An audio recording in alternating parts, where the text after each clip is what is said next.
Estamos en Albarracín, en el curso de conservación preventiva. Este ya es el quinto año que llevamos desarrollando un trabajo con los alumnos para hacer el plan de conservación preventiva del museo como trabajo fundamental, como hilo conductor en el curso.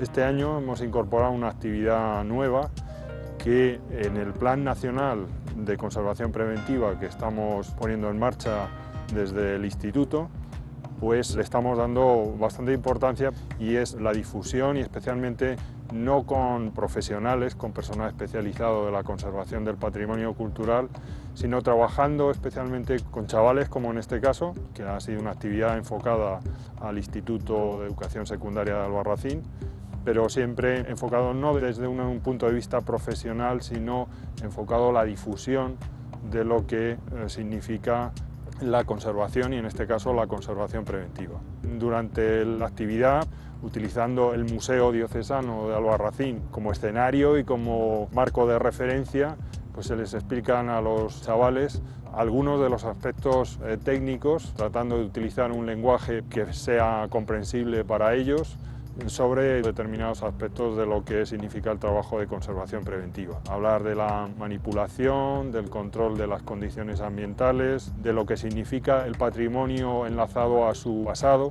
y de la composición o de los profesionales que de una forma u otra pues trabajan para conseguir la conservación de una colección, en este caso pues del museo. Y en esencia esos son los objetivos que nos proponíamos en la actividad, y que esperemos que a los chavales les haya llegado tal como lo habíamos programado. Hola a todos, os voy a explicar unos conceptos que son fundamentales, pero que van a servir para que todos podamos respetar las obras. Lo primero, vamos a recordar que las obras no se pueden tocar. A la hora de manipular o para poder tocar las obras, vamos a utilizar siempre guantes. En principio aquí tenemos la pieza estrella, bueno, pues es una naveta que se utiliza como contenedor de incienso. Como veis, es de cristal de roca. Y además de cristal, también tiene metales preciosos como oro y tiene perlas, ¿vale? Es una pieza muy frágil. Como no la podemos manipular, os voy a pedir, echemos mano de vuestra imaginación, y aquí tengo una copa de cristal que nos va a hacer el mismo. Vamos a ponerla como ejemplo. Imaginamos que esta es la naveta, ¿de acuerdo? Nunca la vamos a coger de aquí, como la estoy cogiendo yo. Siempre la tenemos que coger con las dos manos y siempre de la parte baja del bulbo, es decir, ¿veis dónde empieza el pie? Pues por ahí la vamos a coger, pero vamos a tener cuidado porque en esa parte no nos vamos a acercar justo a lo que es el pie, ¿de acuerdo? Porque ahí tenemos esmalte y esa es una zona de unión que no podemos tocar, que debemos respetar. En esta sala también encontramos otras piezas con otros materiales. Nos vamos a acercar al fondo para que podamos ver una escultura cómo se puede manipular, ¿vale? Siempre se cogerá por la base, ¿de acuerdo?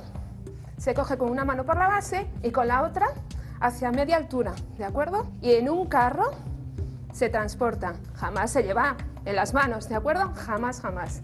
Y lo que nunca vamos a hacer es cogerla, por ejemplo, de un ala, porque nos podemos quedar con el ala en la mano. Y ahora vamos a ver cómo se manipula un óleo sobre tabla. Esta tabla tiene un soporte trasero que es un travesaño, que es un soporte donde se apoya la tabla. Cuando esta pieza se vaya a descolgar, nunca se va a tirar solo de aquí. Se tiene que coger el travesaño y la tabla de una vez. Y por supuesto, si yo necesito ayuda, no lo voy a hacer sola. Voy a llamar a otra persona para que me ayude, ¿de acuerdo? La luz en el museo es necesaria. ¿Por qué? Porque sin luz ahora mismo en este edificio, tal y como está, si apagamos todas las luces, no vemos nada. Entonces es necesaria para ver bien los objetos. Dentro del museo hay dos maneras de controlar la cantidad y la calidad de esta luz. Por ejemplo, en cuanto a la calidad, si tuviéramos que utilizar las ventanas y la luz solar, tenemos unos filtros en los cristales que impiden que los rayos ultravioleta, que son los más dañinos, hagan daño a las piezas. Y en el caso de la luz artificial en los focos, ya son unos focos especiales en los que vienen incorporados estos filtros. Y el otro aspecto serían las horas de luz y la cantidad de luz. Entonces, las horas de luz, ¿cómo se restringen? Pues el museo, solo hay luz en las horas de apertura del museo. Y es más, si por ejemplo está abierto el museo y nosotros estamos en esta sala, pero nos vamos y no hay nadie, las luces automáticamente se apagan.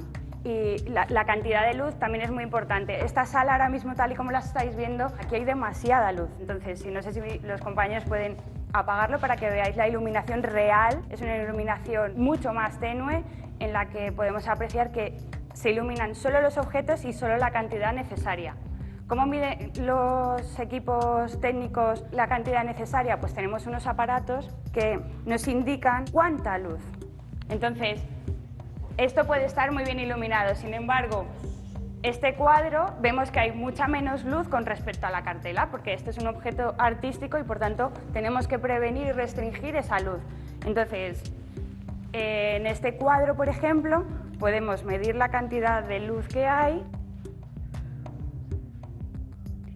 26, ¿vale? De acuerdo, tenemos 26 en este cuadro. Y quiero que veáis la diferencia que hay entre estos textiles, entre estas telas bordadas y, por ejemplo, la naveta que os comentaba mi compañera antes. Entonces, la cantidad de luz que incide aquí es muchísimo menor. El foco tiene una intensidad mucho más baja para que no se estropeen, porque son muy delicados. En conservación preventiva lo que intentamos es que lo veáis bien, pero que además no se estropeen, ¿de acuerdo? Dentro de los factores ambientales, aparte de la iluminación que ya nos ha contado Vanessa, pues yo voy a hablar un poco de la humedad y la temperatura, que es importante para controlar el clima que hay dentro de la sala. Entonces debemos tener unos parámetros estables, tanto de humedad como de temperatura, para evitar el deterioro de las obras de arte. ¿Cómo hacemos esto? Pues en primer lugar, las salas deben permanecer, como veis, las ventanas cerradas y las puertas para que el clima del exterior, las condiciones adversas, no influyan en las obras que se conservan en la sala. Para controlar bien la humedad y la temperatura contamos con un aparato que se llama Data Logger y aquí nos va tomando datos cada hora de la temperatura y la humedad que hay en la sala. Al cabo del año, con estos datos, nosotros los pasamos a un ordenador y nos permite hacer un estudio de las condiciones ambientales de la sala, tanto en humedad como en temperatura. Si vemos que hay alguna cosa extraña que ha sucedido, como cambios bruscos tanto de la temperatura como de la humedad, pues con esa serie de datos ya nosotros tomamos las medidas que debemos hacer para una correcta conservación preventiva de las obras del museo. También, si queremos saber en un preciso momento cuál es la temperatura y la humedad que tenemos en la sala, utilizamos este aparato que se llama termohigrómetro y aquí nos marca tanto la humedad en tanto por ciento, ahora mismo nos marca un 51,5 y 19,9 grados de temperatura. Pues esto es útil para saber en cierto momento si alguna obra, por ser más sensible, como por ejemplo los textiles, debemos cambiar su ubicación a otra sala con otra serie de parámetros. ¿Cómo afecta la humedad y la temperatura a las obras? Pues los materiales orgánicos, como por ejemplo la madera y los textiles, son los materiales donde se producen más alteraciones con unos cambios bruscos de humedad y de temperatura.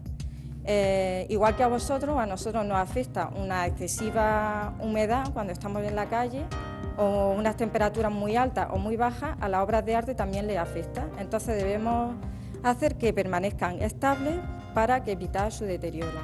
Bueno, yo os voy a hablar un poco del por qué nos esforzamos tanto en conservarlo todo y en que todo esté bien cuidado y para que llegue a futuras generaciones. ¿Por qué existen los museos? O sea, los museos no solo existen para que veamos a verlos y veamos pues, qué bonito es esa copa o qué bonito es esta pintura, sino que todas las piezas que hay en los museos son importantes porque nos cuentan una historia, porque nos cuentan cosas de cómo fue Albarracín en el pasado. Esa naveta de allí es una pieza extraordinaria. No hay piezas iguales ni parecidas en la mayoría de los sitios. ¿Eso qué nos dice? Pues que Albarracín era un sitio muy importante. que era la sede de un obispado, y por eso todas las piezas de los museos se utilizan, aparte de para verlas, pues para investigar cosas del pasado. Seguramente, si muchos de vosotros sois de Albarracín, pues igual alguno de vuestros tatarabuelos fue el carpintero que talló la madera para esa imagen. Y entonces, por eso también es importante que existan museos y que existan en los sitios de los que nosotros formamos parte. Por otro lado, también es importante conservar el patrimonio, pues porque no solo lo disfrutamos y lo vemos nosotros, que somos de Albarracín o de Teruel o de la zona, sino que seguramente pues, vuestros padres tendrán o estarán trabajando en un hotel, o tendrán un bar o una tienda. Todo este patrimonio hace que vengan muchos turistas a Albarracín, y estos turistas pues aportan dinero, y es el dinero del que viven vuestros padres, gracias al cual os pagan la ropa y gracias al cual pues vivimos un poco gran parte de la gente que estamos por aquí. Yo no sé si entre todos os hemos conseguido convencer de la importancia del patrimonio, no solo artístico, sino también como que os pertenece a vosotros. No solo como una forma de vida que os ha contado Joan, sino que forma parte de vuestra historia, aunque vosotros no os deis cuenta ahora. En el patrimonio, aunque os parezca lo contrario, no solo son importantes los técnicos. También hay muchas personas que pueden ayudar, aunque específicamente no tengan su formación.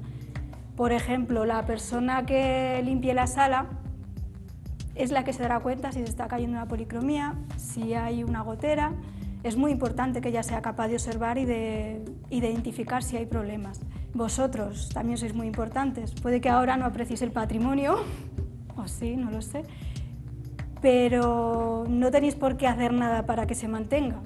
Con tal de que no lo estropeéis, todos podemos colaborar. En realidad es vuestro, es nuestro, de la gente que venimos de fuera, y es muy importante que todos lo cuidemos, no solo los especialistas. ¿De acuerdo?